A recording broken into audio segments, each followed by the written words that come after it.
Hello again to another Agricolor reaction. Today we have another date night video with Eric. Yay! Awesome! And we'll be watching another request. This one is, what would World War III have been like if Germany had won World War II? It's from Valid again, and I wonder if it's gonna be like the one that we watched in 3 parts. It's just gonna more like a rundown of battles. Yeah. Probably, isn't it? Well, Unless we'll I missed see. World War III in history books. Oh yeah. This is gonna be interesting. Okay, yeah, sure as well. Okay, let's see.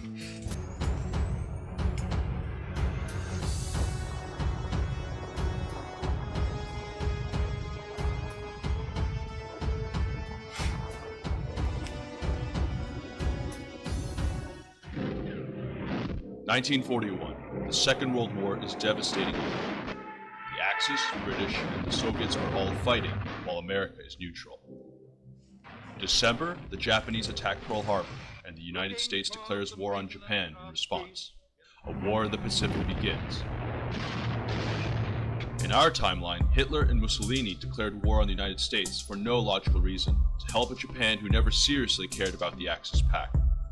But what if they had left Japan to fight the United States alone? We now have 2 separate world wars, the USA against Japan in the Pacific, and the war in Europe. In the Pacific, the war ends with an American victory. US forces invade Japan in 1946 using another 7 atomic bombs, apart from Hiroshima and Nagasaki. But in Europe, things are different. Without an American direct intervention, there is no landing in Normandy. The Italians hold on in Libya. Germans do not face serious hassles in the West, and are thus able to stop the Soviets somewhere in Ukraine. The war became a gigantic and bloody stalemate. Bombings of cities, enormous losses on the Eastern Front, nobody moves an inch. So in May 1946, everyone has had enough, and there is a peace conference that ends the war. Germany is the real winner of the war, as the Axis occupy almost all of Europe. Germany obtains part of Poland, Luxembourg, and Alsace. Poland, Belarus, Ukraine, and the Baltic states are independent but fall into the German sphere of influence. Yugoslavia is dismembered. Pétain remains head of France, close to the Axis. Several European countries have pro-Axis governments. In Belgium and the Netherlands, the pre-war governments are restored, but they have to stay neutral. Japan loses all their foreign territories. No Soviet intervention in Manchuria, so Korea is united under US influence. The 2 world wars are over. The world is divided into 3 blocks. The Communist Bloc, This is kind of like Soviet a Union and continuation of China, the video from 2 weeks the ago. Allies, led by the United States of America and United Kingdom, and the Axis in Europe. A Cold War between the 3 blocs soon starts. In the following years, Germany becomes the second world power after the United States. Hitler rules over Europe. The German economy and industry is growing, while its army keeps Eastern Europe under its grip. In Asia, the Chinese Civil War ends in 1951 with a communist-Maoist victory. India becomes independent in 1947. Japan and Germany are not close allies, so Subhas Chandra Bose remains in Berlin and does not die in 1945. In 1948, he becomes the Prime Minister of an Axis-friendly India. Other British colonies gain independence. Indonesia is also independent. There is tension in the world. Discontent in the Eastern European countries under German rule. The truce between the Soviets and the Germans is in a state of tension. The USA is in conflict with German mercantilism, in a similar way that they are with China in our timeline. On several occasions, the world was on edge of another world war. In 1946, the Soviet Union refused to withdraw from Persia. Germany, Italy, and Britain sent an expeditionary force. This was the only time Axis and British troops fought together. The Soviets accept a withdrawal. In 1947, Stalin is overthrown and executed at the end of a brief civil war.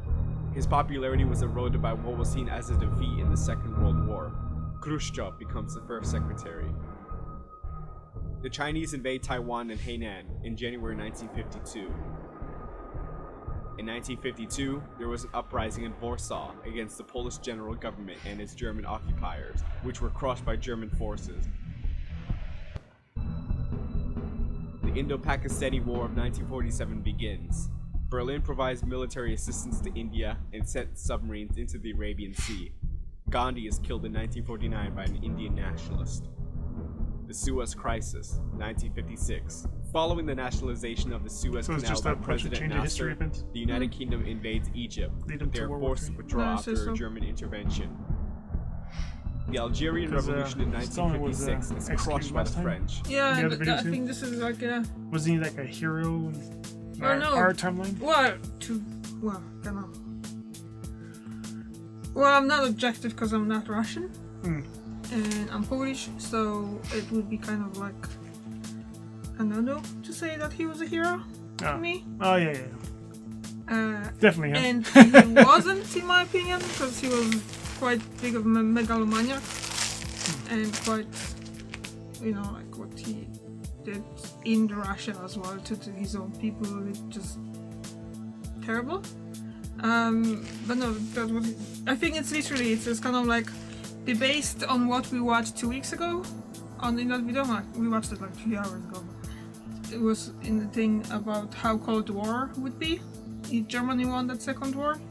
So I think it's just they kind of doing like a recap of that. They're gonna show, that's what you just said, just gonna what lead to the World War III. Yeah.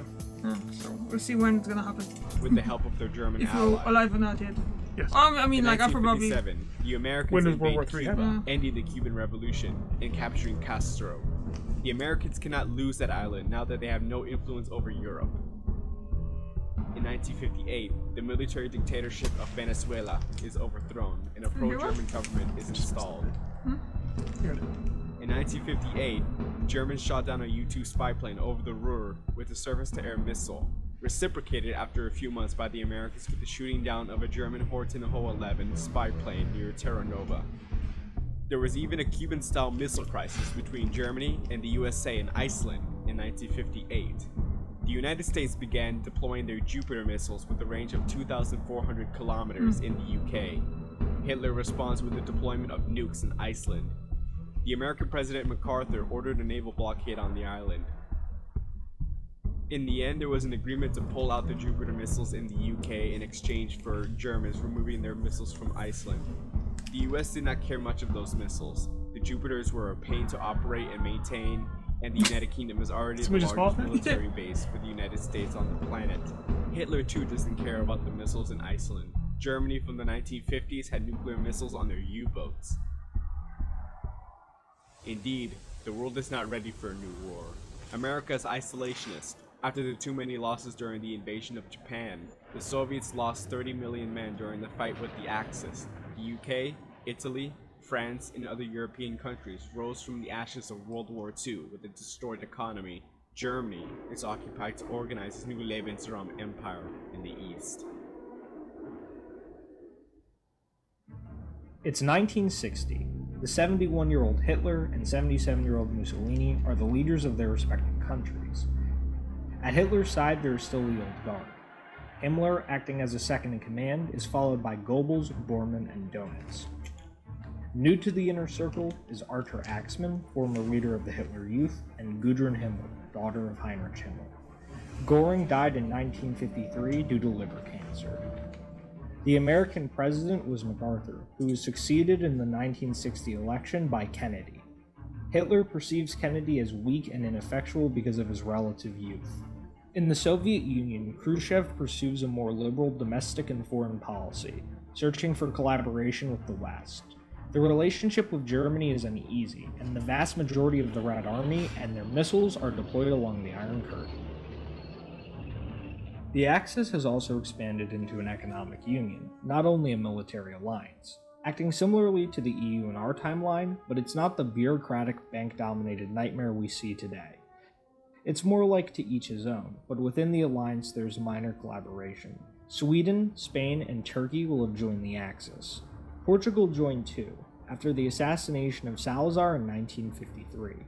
France is a member of the Axis, but its foreign policy is quite independent from Germany, with Jacques Doriot as the Prime Minister. Switzerland, Belgium, and the Netherlands are not members of the Axis, but have good relations with Germany. When a superpower that a decade before steamrolled Europe is right at your gates, it's risky to have a bad relationship with them. Decolonization has been slowed. In 1960, the European powers will still have their African colonies. After America, other countries developed nuclear weapons. Germany first, jump there. then the Soviets, Yeah. United Kingdom, and France. Hitler never liked atomic technology, and despite the high power and quality of the German nukes, their numbers would remain limited.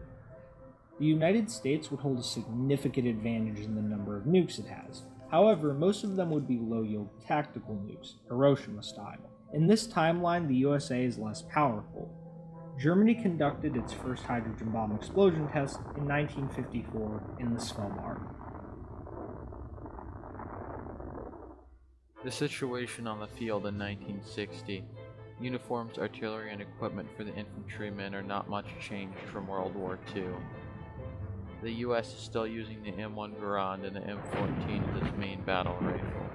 The Russians are receiving AK-47s in great numbers. The Wehrmacht, beside their DRMG machine gun, has the Gavia Model 3. The Soviets have the largest land army in the world, however the Axis alliance altogether are not so far. The German army fields 900,000 men, 150,000 in the Navy, 170 in the Waffen-SS, and 500,000 in the Luftwaffe. The Germans' main tanks are the Jaguar heavy tank, 72 tons, 9 meters long. Main armament is a 152mm gun and the Leopard, but with a 120mm gun. The Soviets have the T-54 tanks, but there is need to counter the heavy German tanks, so the main tank is the T-10, a 62-ton tank.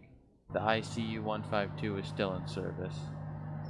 For the same reason, the main USA tank is the M103 heavy tank, and the main British tank is the FB214 Conqueror. The USA also has the M47 and the first M48. The Italians, as well as most of the Axis countries, have adopted the German Leopard. The French developed the AMX-50. The USA is by far the largest navy, numerical superiority in all types except for submarines, Germany.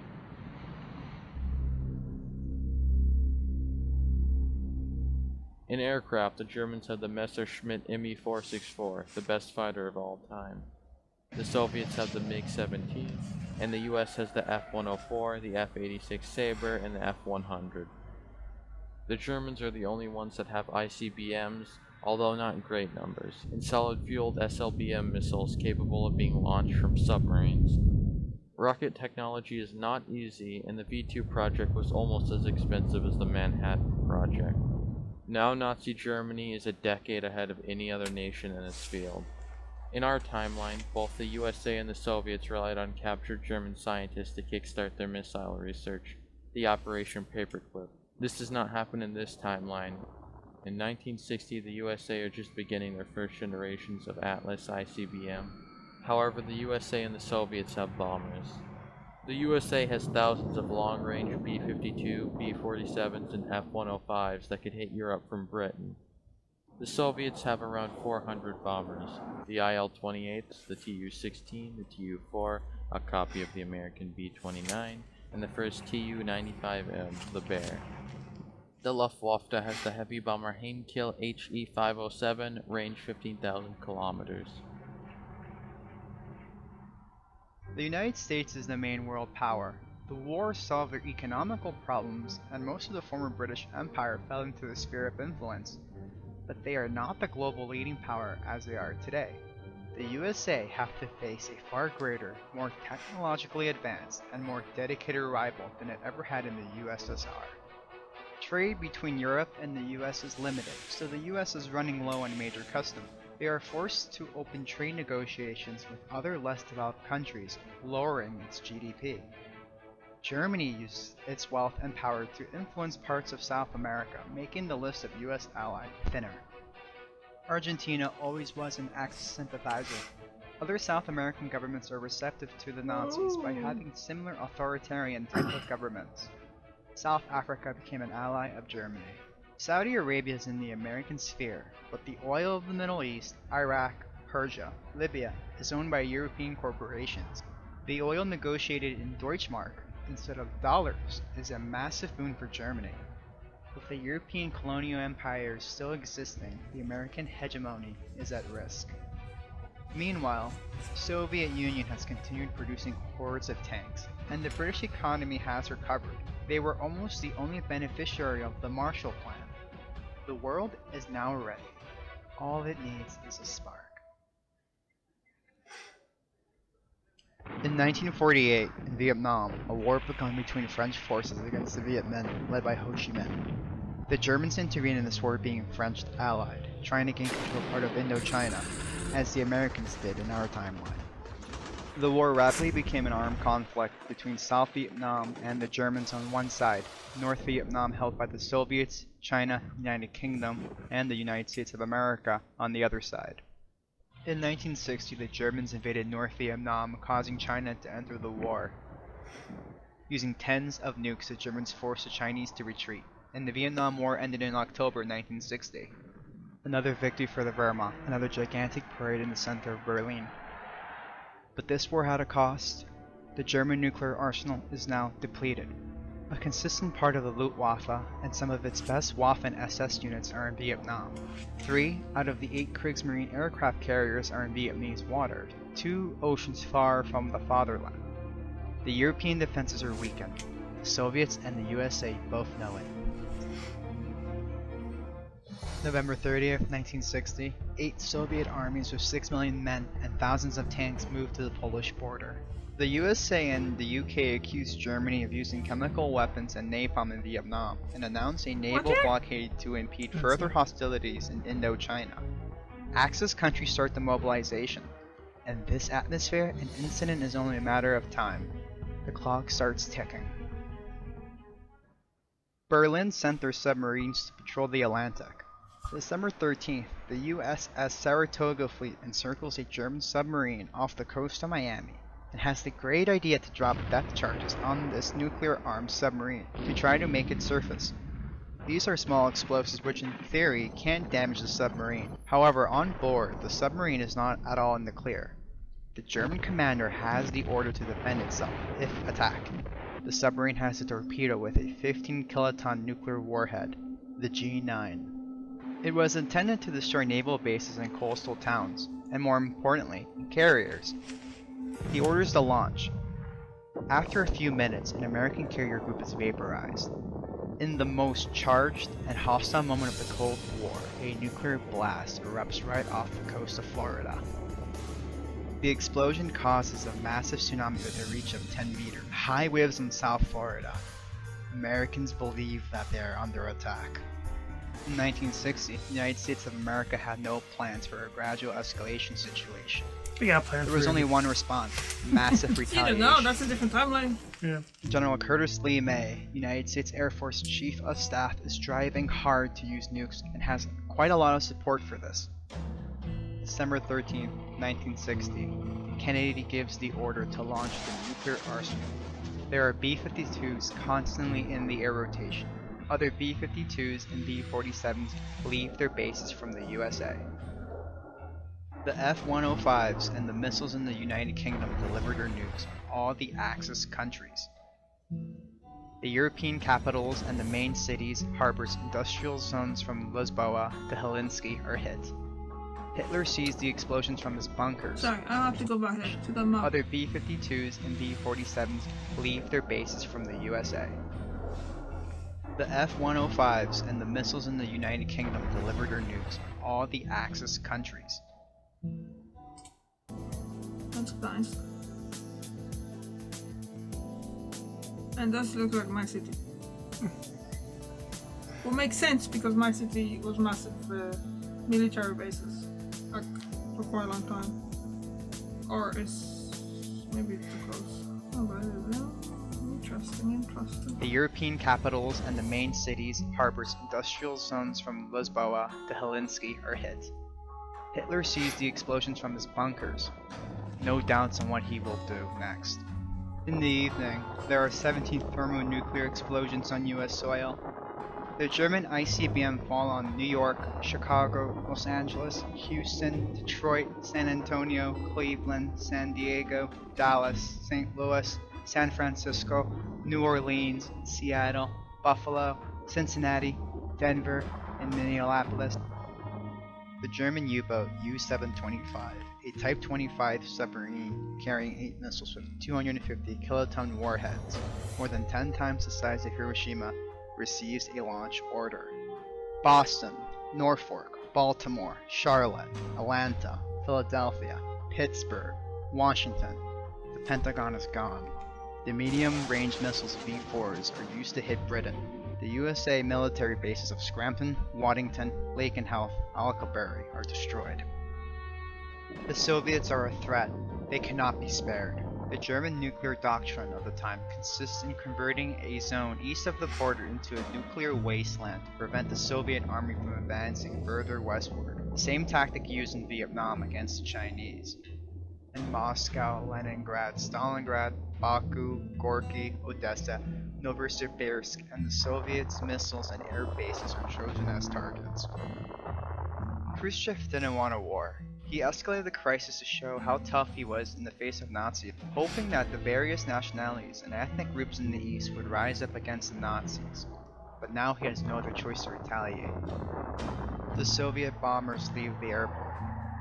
The Soviets have also the R-5 Pobeda, a ballistic missile with a range of 1,200 kilometers, and the Scud-A carrying a nuclear warhead with a range of 190 kilometers. They are meant to be used tactically, to blow a hole in the defensive line and advance through it. This is nuclear war, and it'll be exactly as you imagine it to be.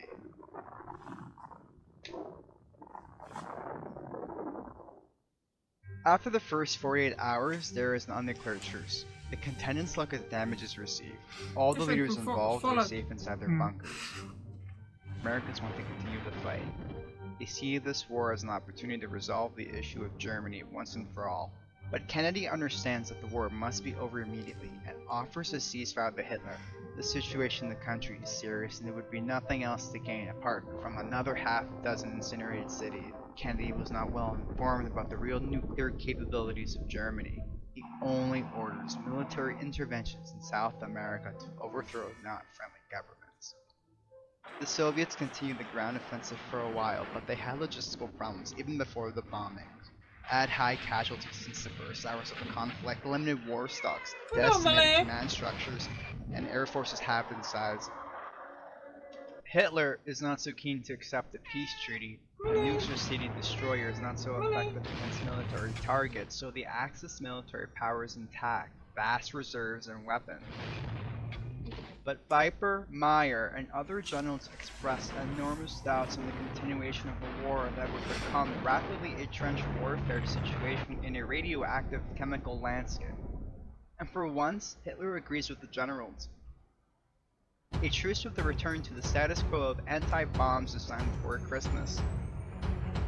The final bill of the war is around 25 million deaths in the US, Europe with around maybe 40 million deaths, 20 million deaths in the Soviet regions. USA had 25 cities destroyed. Canada, Australia, and other US allies are untouched. The Germans had limited numbers of nukes and missiles. The United Kingdom received 4 bombs on their military bases and replied with their V-bombers, destroying 4 German bases, Peenemünde being one of them. In such a scenario, an escalation is the last thing they want. Soviet Union lost the main cities, and wide parts of the western border are now a radioactive wasteland. The German forces in Indochina are left in peace. The Germans have around their 100,000 men, most of them elite units. Any attempted invasion would be a disaster, plus tactical nuclear weapons which will be used to greet the Marines upon landing. Europe has been hit the hardest. Around 400 targets have been hit. Many key cities are destroyed, as well as industrial and military areas. Berlin is hit by several nukes. Waste areas will be uninhabitable for 20 to 30 years. However, this war will not cause the end of Europe, nor the world. Around 400 weapons are needed to cripple the Soviet economy and military as a political, economic, and military entity, more than double for the USA and Europe. The Axis did not have the necessary amount of nukes, the Soviets did not have the necessary amount of bombers, and the USA did not find it convenient to continue the war. Penetrating the European defenses was not a walk in the park. The Axis has an air defense network of over 3,000 interceptors and thousands of surface-to-air missile sites. Very few Soviet bombers were able to drop their weapons on target. Part of their bomber force was destroyed on the ground during Germany's first nuclear strike. American bombers suffered terrific losses over the well-protected areas: Ruhr, Berlin region, North Italy, and Normandy. The majority of the US bombs had yields in the range of those used at Nagasaki. Such a bomb does about the same amount of damage as a large conventional air raid. The United States had to drop 3 to 10 bombs on each city targeted, depending on size. A B-47 could drop 28 nukes. As a result, there is no nuclear holocaust, and the war greatly resembles the destruction of World War II, except for the radiations that will continue to linger and kill people for years. Germany had anti-atomic shelters for most of its citizens, as in Switzerland in our timeline, so most of the population survived. However, millions of people are left homeless. Europe will rebuild, as it always did after a war. Same as the USA, but the world has been changed. The nuclear war produced enormous industrial fires, and millions of tons of smoke and chemicals rise into the substratosphere, blocking significant sunlight from reaching Earth's surface. The cold grips the Earth, lowering global temperatures by 4 to 5 degrees Celsius, and eliminating the growing season for at least 2 years. There will be starvation in the less developed countries in Asia and Africa.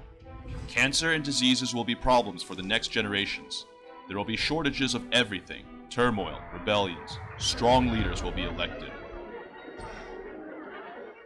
While the USA and European nations reconstruct their power and rearm frantically, new powers will rise up.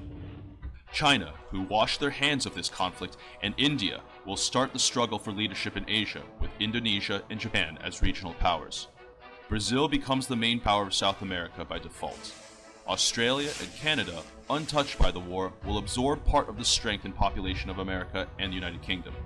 The leaders. Kennedy will not be killed at Dallas, only because Dallas has been cancelled with a thermonuclear bomb. He will be shot somewhere else. Okay. Conspiracy theorists say that someone did not forgive him for the end of the war. Khrushchev will be removed. There is a need for a hardliner, maybe Alexander Shelepin, causing a rapprochement with China. Hitler and Mussolini are nearly 80 years old. They'll die soon, and new leaders will rise. So, a totally new world, new situations, ideas, new stories, difficult to even imagine, and for sure, new wars. It seems humans don't want safety, comfort, and short working hours. They also want drums, parades, flags, and struggles.